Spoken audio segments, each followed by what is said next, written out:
an analysis of the effect of food insecurity and low socioeconomic status on personal health. To begin, we have the background of the topic. And first off is food insecurity.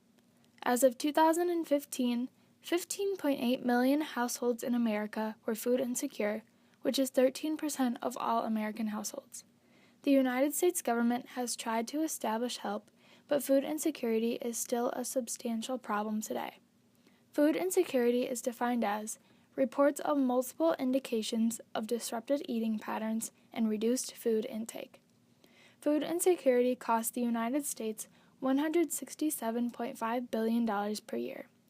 These expenses are cumulatively called America's Hunger Bill. In addition to America's Hunger Bill, nutritional programs cost the government $94 billion per year. Another important factor of the background are food deserts, which also contribute to food insecurity. Almost 8% of the rural population in the United States does not have adequate access to healthy food, 35% of which are of low socioeconomic status. Those who live in low-income communities in urban areas are described to be living in a food desert, which is defined as areas where no food retail outlets exist, or those that do exist are of unacceptable quality. People living in food deserts are more likely to buy cheaper and less nutritious food, which leads to the development of health issues. In addition to food deserts, malnutrition is also caused by food insecurity. Malnutrition is exceptionally dangerous because it leads to childhood stunting. The first 1,000 days are the most important for the child to receive proper nutrients to grow and develop. 161 million children in 2013 fell below 2 standard deviations of the average height for their age.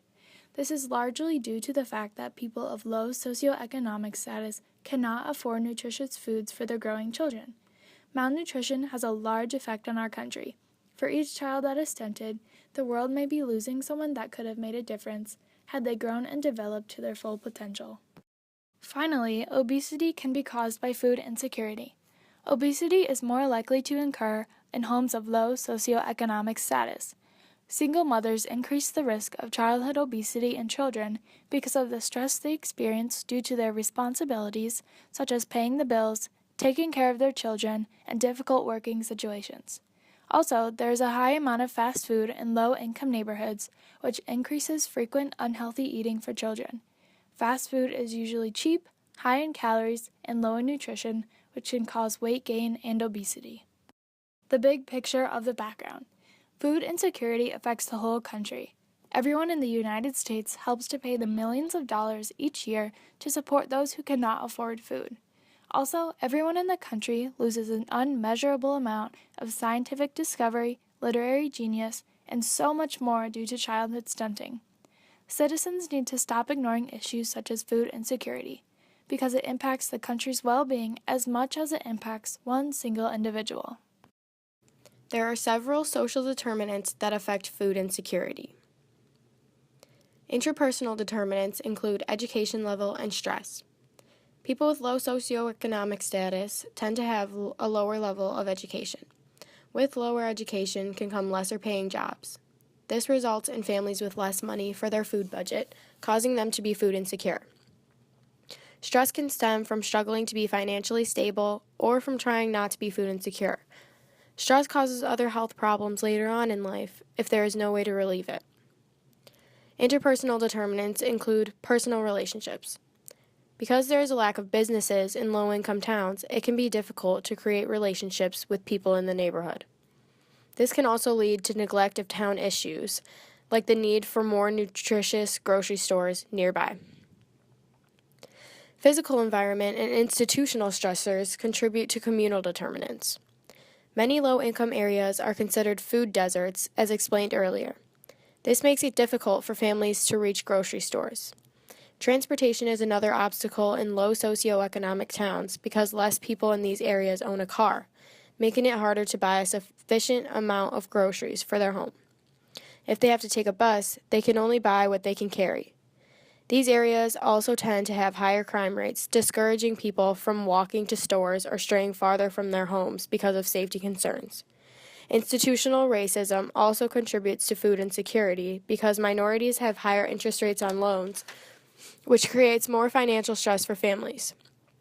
Exclusionary zoning is a form of institutional racism because it was created to exclude minorities from white towns, making housing unaffordable to low-income families.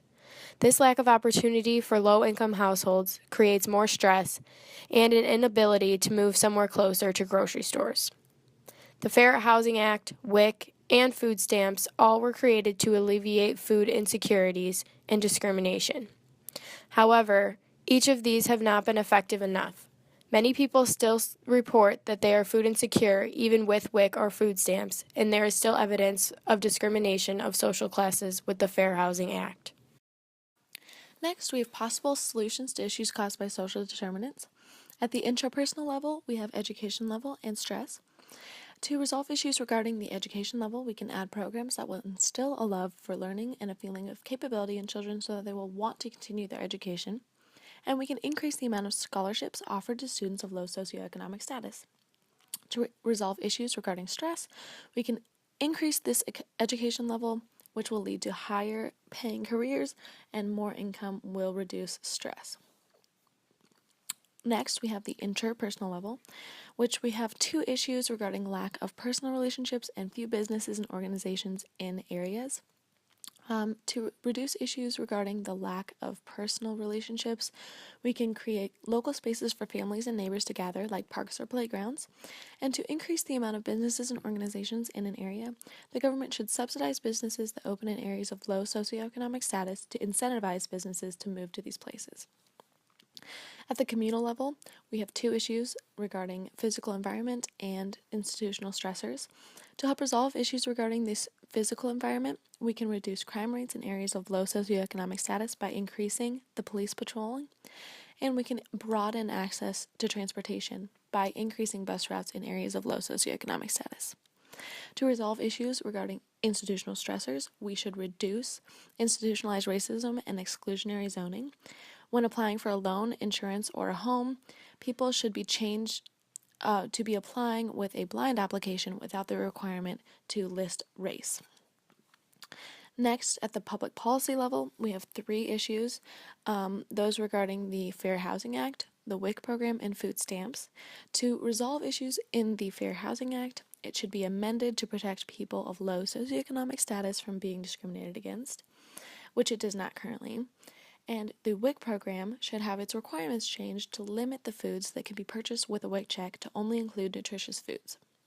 And the food stamps program should be funded differently so that it has more money to spend for things that it needs rather than government funding being spent on things that currently receive excess amount of money, including the military. A summary of what we have discussed. Food insecurity is a multidimensional problem that can be looked at through the scope of the social ecological model. There must be changes made at all levels of the social ecological model to reduce the effects of food insecurity. Food insecurity is an issue that mainly affects people of color living in low-income areas. Food insecurity can lead to health problems including childhood stunting, diabetes, and cardiovascular disease. Food insecurity costs the nation over $200 billion yearly. It affects the population of the United States as a whole, not just families who are food insecure. We, as citizens of America, foot the hunger bill.